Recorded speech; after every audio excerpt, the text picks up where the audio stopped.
آج کی مجلس میں ہم ایک ایسی حدیث کا مطالعہ کریں گے جو نہ صرف اللہ تعالیٰ کی محبت اور شفقت کی گہرائی کو ظاہر کرتی ہے بلکہ امت محمد صلی اللہ علیہ وسلم کے لیے سہولت، نرمی اور اطمینان کا ایک لازوال پیغام بھی ہے۔ یہ وہ حدیث ہے جو دلوں کو سکون دیتی ہے، گنہگاروں کو امید دلاتی ہے اور ہر اس شخص کو اللہ کے قریب کرتی ہے جو کبھی بھولے سے، کبھی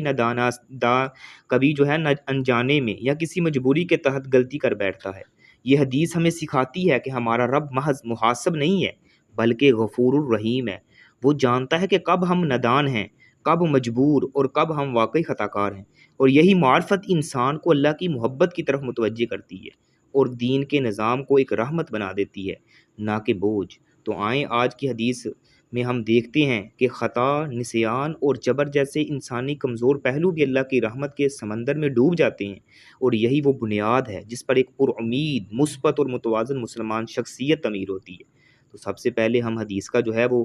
ترجمہ دیکھیں گے، پھر انشاءاللہ اس کی تشریح کریں گے۔ بسم اللہ الرحمن الرحیم۔ الحدیث التاسع والثلاثون، 39 نمبر حدیث ہے۔ عن ابن عباس رضی اللہ عنہ ان رسول اللہ صلی اللہ علیہ وسلم قال، سیدنا عبداللہ بن عباس رضی اللہ تعالی عنہما سے مروی ہے کہ رسول اللہ صلی اللہ علیہ وآلہ وسلم نے ارشاد فرمایا، ان اللہ تجاوز لی عن امت الخطأ والنسیان وما استکرہوا علیہ، کہ اللہ تعالیٰ نے میری خاطر میری امت سے غلطی، بھول چوک اور جس پر انہیں مجبور کر دیا جائے معاف کر دیا ہے۔ رواہ ابن ماجہ والبہقی وغیرہما، حدیث حسن درجے کی حدیث ہے۔ اسے ابن ماجہ نے، بہقی نے اور ان کے علاوہ دیگر راویوں نے روایت کیا ہے۔ تو یہ انتہائی اہم حدیث ہے۔ یہ حدیث بڑی اہم ہے، بلکہ اسے نصف شریعت کہا گیا ہے، کیونکہ انسان کا ہر چھوٹا بڑا عمل یا تو اس کے قصد یا ارادے یا اختیار سے صادر ہو گیا، یا پھر قصد اختیار کے بغیر غلطی، بھول چوک اور زور یا زبردستی سے ہوگا۔ یعنی یا تو انسان کوئی بھی عمل کرتا ہے وہ قصداً ارادے کے ساتھ کرتا ہے، یا پھر وہ غلطی کی وجہ سے یا بھول چوک کی وجہ سے وہ کام وہ سر انجام کرتا ہے۔ یعنی یا تو انسان کوئی کام کرے گا اس میں اس کا پورا ارادہ شامل ہوگا، اس کی نیت شامل ہوگی، وہ قصداً اور ارادتاً وہ کام کرے گا، تو یا پھر وہ غلطی سے وہ کام کر بیٹھتا ہے، یا اس کو پتہ نہیں ہوتا اس کام کے متعلق، بھول چوک کی وجہ سے وہ کام کر بیٹھتا ہے۔ تو یہ جو دوسری قسم ہے نا، جبکہ پہلی قسم کا وہ قابل مواخذہ ہے۔ اگر جان بوجھ کے اور پورے قصداً وہ ارادہ وہ غلطی کرتا ہے پھر تو اس کا مواخذہ ہوگا۔ اگر وہ بھول چوک کے یا غلطی کی وجہ سے کر بیٹھتا ہے، اسے پتہ ہی نہیں ہوتا اس کے بارے میں، تو پھر اس کو اللہ سبحانہ و تعالیٰ معاف کرنے والا ہے، اس پر پھر اس کی پکڑ نہیں ہوگی۔ اور دوسری بات، اللہ کی رحمت بہت وسیع ہے، یعنی اللہ سبحانہ و تعالیٰ کی رحمت اتنی وسیع ہے، اتنی وسیع ہے، اللہ اگر معاف کرنے پہ آئے تو 99 اور بلکہ 100 جس نے قتل کی ہیں، سینچری جس نے کی ہے، اللہ سبحانہ و تعالیٰ اس کو بھی معاف کر دیتا ہے۔ یعنی اللہ کی رحمت تو اتنی وسیع ہے، اگر اللہ سبحانہ و تعالیٰ معاف کرنے پہ آئے، زمانے کی وہ بدکارہ عورت کو معاف کر دیتا ہے۔ اگر اللہ سبحانہ و تعالیٰ معاف کرنے پہ، اللہ سبحانہ و تعالیٰ کی رحمت کے آگے کوئی چیز اس کا مقابلہ نہیں کر سکتی۔ یعنی اللہ سبحانہ و تعالیٰ فرماتے ہیں، اگر تمہارے گناہ زمین اور آسمان کے خلا کے برابر بھی ہوں، پھر بھی اگر تم مجھ سے سچے دل سے توبہ کرو تو میں تمہارے وہ زمین اور آسمان کے خلا میں جتنے بھی گناہ ہیں میں معاف کر دوں۔ تو میری جو اللہ سبحانہ و تعالیٰ کو وہ کسی چیز یا کسی طرح کی کوئی کمی نہیں آتی۔ اللہ سبحانہ و تعالیٰ غفور الرحیم ہے، بخشنے والا ہے، معاف کرنے والا ہے۔ تو اللہ کی رحمت اتنی وسیع ہے، اتنی وسیع ہے، یعنی اتنی اللہ کی رحمت وسیع ہے۔ تو اللہ سبحانہ و تعالیٰ کی رحمت میں کسی قسم کا کچھ وہ عیب نہیں آتا۔ تو اس نے بندوں سے سرزد ہونے والی خطاؤں، بھول چوک اور بوجہ مجبوری کی جانے والی چیزوں کو معاف کر دیا ہے۔ اللہ تعالیٰ اپنے قرآن مجید میں فرماتے ہیں، ربنا لا تؤاخذنا ان نسینا واخطانا، اے ہمارے رب اگر ہم بھول گئے یا خطا کی ہو تو ہمارا مواخذہ نہ کرنا۔ یعنی انسان کو یہ کثرتاً اللہ سے دعا کرنی چاہیے، اے اللہ اگر ہم سے کوئی بھول چوک میں کوئی گناہ ہو جائے یا کوئی خطا ہو جائے تو اس سے ہمارا مواخذہ نہ کرنا۔ بلکہ ایک جگہ اللہ سبحانہ و تعالیٰ ارشاد فرماتے ہیں، وَلَيْسَ عَلَيْكُمْ جُنَاحٌ فِي مَا أَخْطَأْتُمْ بِهِ وَلَكِنْ مَا تَعَمَّدَتْ قُلُوبُكُمْ، تم سے بھول چوک میں جو کچھ ہو جائے اس میں تم پر کوئی گناہ نہیں ہے، البتہ گناہ وہ ہے جس کا تم ارادہ دل سے کرو۔ یعنی اگر تم سے بھول چوک میں کوئی گناہ ہو جاتا ہے اللہ سبحانہ و تعالیٰ فرماتے ہیں اس پر تمہیں کوئی گناہ نہیں ہوگا، ہاں اگر تم دل سے اس گناہ کا پورا قصد کرتے ہو، ارادہ کرتے ہو، پھر وہ آپ گناہ کرتے ہو، پھر اس کا آپ مواخذہ بھی ہوگا، اس پر جو ہے تمہیں گناہ بھی ہوگا۔ بلکہ ایک جگہ اللہ سبحانہ و تعالیٰ ارشاد فرماتے ہیں من کفر باللہ من بعد ایمانہ الا من اکرہ وقلبہ مطمئن بالایمان ولکن من شرح بالکفر صدرا فعلیہم غضب من اللہ ولہم عذاب عظیم۔ جو شخص اپنے ایمان کے بعد اللہ سے کفر کرے سوائے اس کے کہ جس پر جبر کیا جائے، اس شخص کے علاوہ جس پر جبر کیا گیا ہے، اور اس کا دل ایمان پر برقرار ہو، مگر جو لوگ کھلے دل سے کفر کریں تو ان پر اللہ کا غضب ہے اور انہی کے لیے بہت بڑا عذاب ہے۔ یعنی اللہ سبحانہ و تعالیٰ فرماتے ہیں جو شخص اپنے ایمان کے بعد اللہ سبحانہ و تعالیٰ پر ایمان لانے کے بعد اللہ سبحانہ و تعالیٰ کی ذات کے ساتھ جو ہے وہ کفر کرتا ہے، سوائے اس شخص کے جس کو مجبور کیا گیا ہے، اس پر ظلم و ستم کیا گیا ہے اور اس کا دل جو ہے وہ ایمان کے اوپر مطمئن ہے، تو اس کو تو کوئی گناہ نہیں ہوگا۔ اللہ فرماتے ہیں گناہ کس کو ہوگا؟ فرمایا فعلیہم غضب من اللہ ولہم عذاب عظیم، عذاب اس کے لیے ہے جو کھلے دل سے جو ہے وہ اللہ کے ساتھ کفر کرے تو اللہ کا اس پر غضب بھی ہے اور انہی کے لیے جو ہے بہت بڑا عذاب ہے۔ یعنی جس شخص کو مجبور کر دیا گیا، اس پر ظلم و ستم کیا جا رہا ہے کہ تو زبان سے اللہ کے ساتھ کفر یا کوئی کلمہ کہے گا اللہ کے بارے میں تو پھر جو ہے تجھے چھوڑا جائے گا ورنہ تجھے قتل کر دیا جائے گا، مار دیا جائے گا، تو لیکن اس کا دل جو ہے نا وہ اللہ سبحانہ و تعالیٰ کے اوپر ہی مطمئن ہے، اللہ سبحانہ و تعالیٰ کے اوپر ہی اس کا ایمان ہے، لیکن وہ زبان سے کوئی مجبوری کی وجہ سے، ظلم و زیادتی کی وجہ سے کوئی اللہ کے بارے میں ایسا کلمہ نکال بھی دیتا ہے تو اللہ اس پر مواخذہ نہیں کرے گا، اللہ اس کو معاف کرنے والے ہیں۔ لیکن وہ شخص جو ہے جو اعلانیہ کفر کر رہا ہے، اللہ سبحانہ و تعالیٰ کی ذات کے ساتھ کفر کر رہا ہے، تو اللہ سبحانہ و تعالیٰ فرماتے ہیں وہ دل سے اور سینے کے پورے دل سے جو ہے وہ کفر کر رہا ہے تو اس پر اس کی پکڑ بھی ہوگی اور اس پر اس کو عذاب بھی ہوگا۔ غلطی اور بھول چوک کی پکڑ نہیں ہے، لیکن اہل علم نے ایک قاعدہ بیان کیا ہے کہ اگر کوئی شخص بھول کر یا غلطی سے ایسا کام چھوڑ دے جس کا حکم دیا گیا ہے تو اس کام کو دوبارہ کرنا ہوگا۔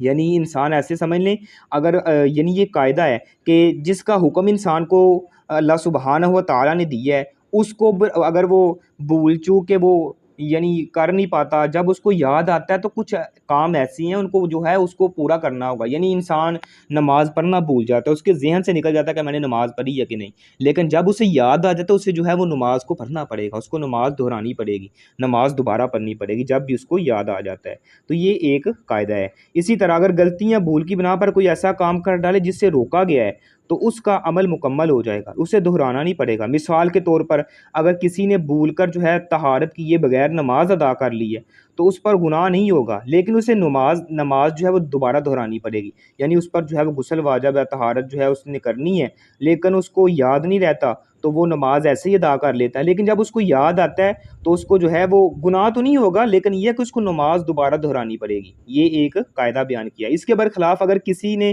نادانی سے اس حالت میں نماز پڑھ لی ہے کہ اس کے کپڑوں میں گندگی وغیرہ لگی ہوئی ہے تو اس کی نماز تو درست ہوگی لیکن دہرانے کی ضرورت نہیں ہے، اس پر اس کو گناہ بھی نہیں ہوگا۔ یعنی وہ دیکھتا ہے کہ اس کے کپڑے میں کوئی ایسی کوئی گندی چیز لگی ہوئی ہے جس کو بعد میں جو ہے وہ نماز پڑھ لیتا ہے، پھر بعد میں اس کو پتہ چلتا ہے تو اس سے جو ہے وہ اس کو نہیں ہے، لیکن اگر غسل اس پر واجب ہے تو اس نے نماز پڑھ لی ہے تو اس کو جو ہے وہ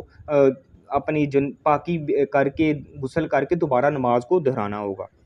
اسی طرح اس حدیث سے ایک یہ بھی نقطہ نکل رہا ہے کہ زبردستی کرائے گئے کسی کام پر پکڑنی ہے۔ اگر کسی شخص سے کوئی زبردستی کام کرایا جاتا ہے سوائے ایک حالت کی کہ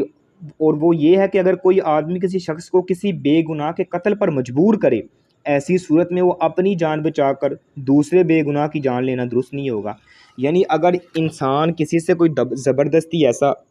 کام کروا رہا ہے، یعنی اس پر ظلم و ستم کر رہا ہے، اس کو جو ہے اس پر جبر کر رہا ہے، اس پر ظلم کر رہا ہے کہ آپ نے اگر یہ گناہ نہ کیا میں تمہارے ساتھ جو یہ ظلم و ستم تمہیں جو ہے ایسے اذیتوں میں مبتلا کروں گا، تو اس پر بھی اس کو جو ہے پکڑنی ہوگی۔ پکڑ کب ہوگی؟ اللہ تعالیٰ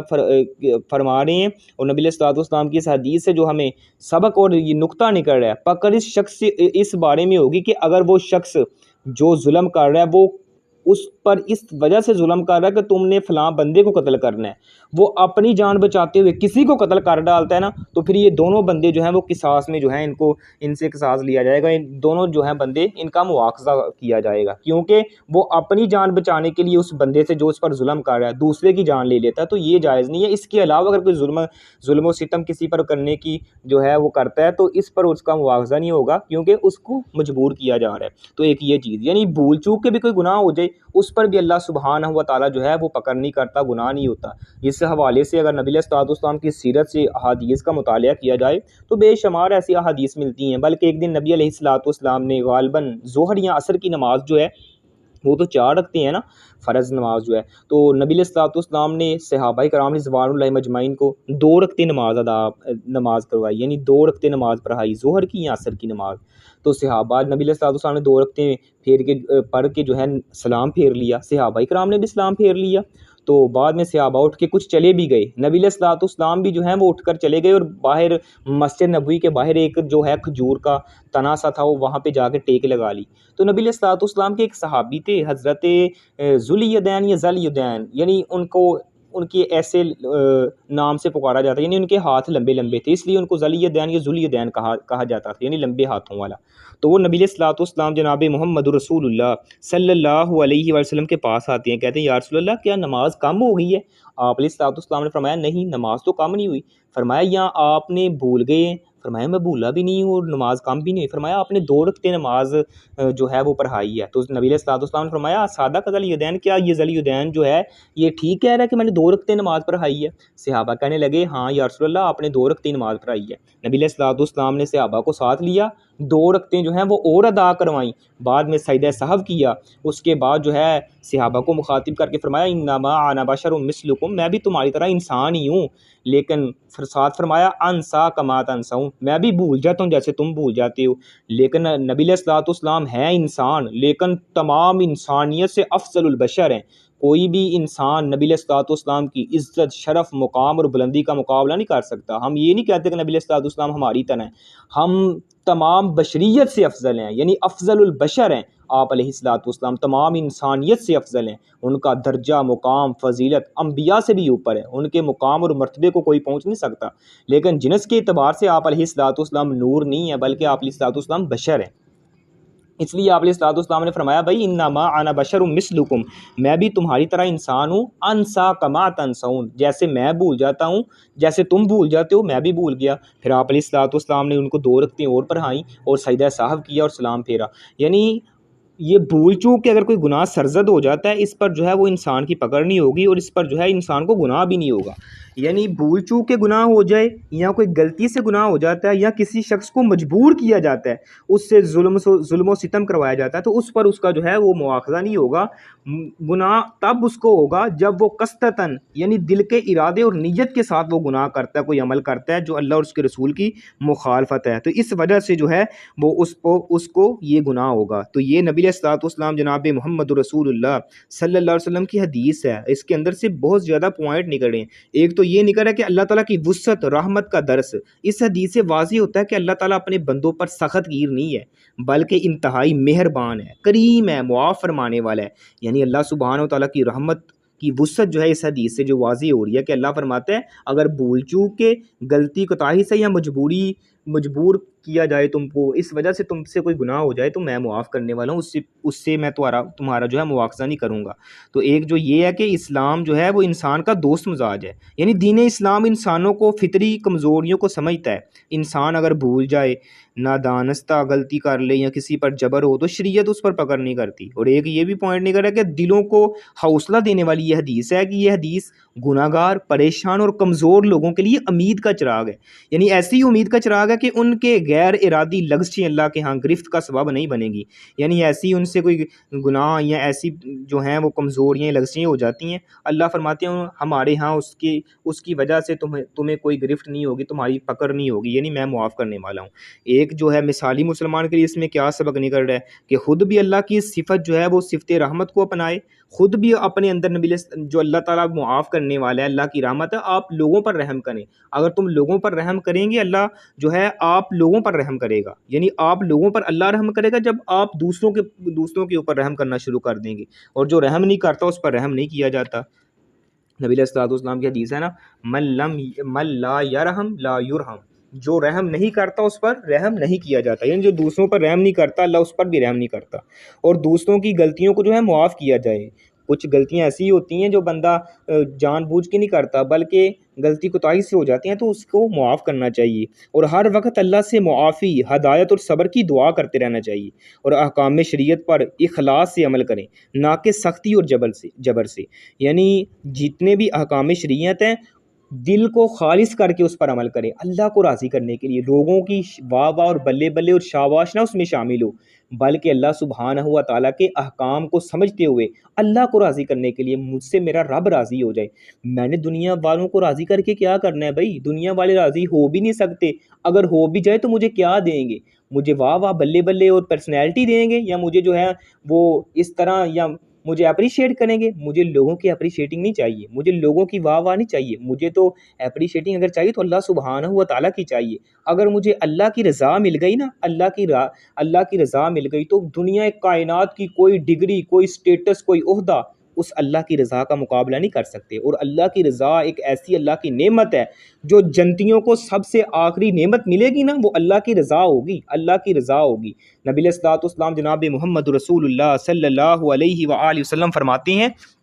جب جنتی جو ہیں جنت میں چلے جائیں گے، جب جنتی جنت میں چلے جائیں گے تو اللہ سبحانہ و تعالیٰ فرمائیں گے، اے جنتیوں بتائیں آپ کو کسی نعمت کی کوئی ضرورت ہے، کسی چیز کی کوئی ضرورت اور ہے بھائی؟ تو جنتی کہیں گے اللہ ہر چیز ہمیں جو ہے وہ میسر ہے، جس چیز کا جو ہے ہم ڈیمانڈ کرتے ہیں، دل میں ارادہ کرتے ہیں، وہی چیز ہمارے سامنے آ جاتی ہے، یعنی کسی قسم کی کوئی چیز کی ضرورت رہ ہی نہیں گئی باقی۔ اللہ تعالیٰ آپ صلی اللہ علیہ وسلم فرماتے ہیں کہ اللہ تعالیٰ فرمائیں گے آج میں آپ کو اپنا دیدار کرواؤں گا، اپنا چہرہ دکھاؤں گا۔ اللہ سبحانہ و تعالیٰ اپنے نور کے تمام پردے پیچھے کریں گے، جتنے بھی جنتی ہیں وہ اللہ سبحانہ و تعالیٰ کو ایسے دیکھیں گے جیسے 14ویں رات کے چاند کو دیکھا جاتا ہے، یعنی اس کو دیکھنے میں کوئی کسی قسم کا تکلف نہیں انسان کو برتنا پڑتا، اس وجہ سے تمام جنتی اللہ سبحانہ و تعالیٰ کا دیدار کریں گے، یعنی اللہ سبحانہ و تعالیٰ کا دیدار اس سے پہلے کسی نے نہیں کیا، دنیا کے اندر کسی نے بھی جو ہے وہ اللہ سبحانہ و تعالیٰ کا دیدار نہیں کیا، اور دنیا کی کوئی آنکھ جو ہے وہ اللہ کو دیکھ نہیں سکتی۔ اور حضرت عائشہ صدیقہ رضی اللہ تعالیٰ عنہ کا فتویٰ بھی ہے، اور وہ فرماتی ہیں جس نے کہا کہ نبی علیہ الصلوۃ والسلام کو علم غیب تھا، اور ساتھ فرمایا جس نے کہا کہ نبی علیہ الصلوۃ والسلام نے اللہ کو دیکھا ہے، اس نے بھی جھوٹ باندھا ہے، یعنی جس نے یہ سمجھا کہ نبی علیہ الصلوۃ والسلام علم غیب جانتے ہیں، علم غیب صرف جاننے والا اللہ سبحانہ و تعالیٰ کی ذات ہے، ایک بات، اور دوسری بات جس نے کہا کہ معراج کی رات نبی علیہ الصلوۃ والسلام نے اللہ سبحانہ و تعالیٰ کو دیکھا تھا، تو اس نے بھی جھوٹ باندھا۔ یہ سیدہ عائشہ صدیقہ رضی اللہ تعالیٰ عنہ کا یہ بیان ہے، اس وجہ سے یہ اللہ تعالیٰ جنتیوں کو جنت میں اپنا دیدار کروائیں گے، جیسے سیدنا موسیٰ علیہ السلام نے ڈیمانڈ کی تھی نا، اے اللہ میں آپ کو دیکھنا چاہتا ہوں، اللہ فرماتے ہیں بھائی مجھے آپ نہیں دیکھ سکتے، اللہ یعنی وہ اللہ سبحانہ و تعالیٰ کو بار بار مطالبہ کیا، اللہ فرمائیں گے اچھا یہ پہاڑ ہے، اس پر میں اپنی رحمت کی ایک جھلک ڈالوں گا، اگر یہ آپ اس کو دیکھ پاؤ یہ سلامت رہے گا تو پھر آپ مجھے دیکھ لیں گے۔ جب وہ اللہ سبحانہ تعالیٰ نے وہ جھلک نور کی تجلی ڈالی، وہ سارے جو ہیں وہ پہاڑ بھی جل جاتا ہے، سیدنا موسیٰ علیہ السلام بھی بے ہوش ہو کے زمین پر گر پڑتے ہیں، جہاں ساتھ جتنے وہ حواری وغیرہ جتنے وہ لوگ تھے، تو اس وجہ سے کہ اللہ سبحانہ و تعالیٰ کو کوئی دنیا کی آنکھ نہیں دیکھ سکتی، بلکہ جنت کے اندر جو ہے جنتی اللہ سبحانہ و تعالیٰ کو دیکھیں گے، اللہ اپنا دیدار کروائیں گے، ایک بات۔ اور دوسری بات یعنی جو ہمارے سبق کے ساتھ اٹیچ ہے کہ اللہ کی رضا جسے مل جائے، اللہ سبحانہ و تعالیٰ فرمائیں گے آج کے بعد بھائی میں نے اپنی رضا تم پر لکھ دی ہے، آج کے بعد میں کبھی بھی آپ سے ناراض نہیں ہوں گا، یعنی میں آپ سے راضی ہو جاؤں، میں آپ سے راضی ہو گیا ہوں کیونکہ آج کے بعد میں تم سے کبھی بھی ناراض نہیں ہوں گا، یعنی اللہ کی جو جنت کے اندر آخری نعمت ہوگی وہ اللہ کی رضا ہوگی، تو جس کو اللہ کی رضا مل جائے نا وہ دنیا میں بھی خوش قسمت ہے اور آخرت میں بھی خوش قسمت ہے، اس لیے اللہ کی رضا اور اللہ کو راضی کرنا ہمیں مطلوب ہونا چاہیے، نہ کہ لوگوں کو، اور لوگ راضی ہو بھی نہیں سکتے، اللہ کو راضی کریں گے اور اللہ سبحانہ و تعالیٰ تمہاری دنیا بھی بہتر بنا دے گا اور آخرت بھی بہتر بنا دے گا، اور اللہ سے خصوصی یہ دعا کرتے رہنا چاہیے، ربنا لا تؤاخذنا ان نسینا او اخطانا، اے اللہ ہمارا مواخذہ نہ کرنا، ہماری گرفت نہ کرنا، کس وجہ سے؟ ان نسینا او اخطانا، اگر ہم نے جو ہے وہ غلطی کوتاہی کر لی یا ہم بھول چوک گئے تو اس وجہ سے ہمارا مواخذہ نہ کرنا۔ تو یہ آج کی حدیث بہت اہم تھی، اس لیے مثالی مسلمان کے لیے اس میں بہت زیادہ سبق ہیں، ان کو اپنائے اور اپنی زندگی میں لے کے آئے۔ ایک مثالی مسلمان معاشرے میں دوسروں کو بھی اس انداز سے دیکھتا ہے جیسے اللہ تعالیٰ نے سکھایا ہے، نرمی سے، معافی سے اور سمجھداری کے ساتھ۔ دینی توازن کا بیان ہے اس کے اندر، یعنی اسلام صرف حرام و حلال کی زبان نہیں بولتا، بلکہ حالات، نیت، ارادے اور انسان کی فطری کمزوریوں کو بھی مد نظر رکھتا ہے۔ مثالی مسلمان کے لیے ایک پیغام کیا ہے کہ اللہ تعالیٰ کی طرح تم بھی دوسروں کو معاف کرنے والے بنو، نیتوں کو دیکھو، اپنی زندگی میں رحم، درگزر، توازن پیدا کرو، اور یہی اصل دینداری ہے۔ تو اللہ سبحانہ و تعالیٰ سے دعا ہے کہ اللہ سبحانہ و تعالیٰ ہمیں صحیح معنوں میں اس حدیث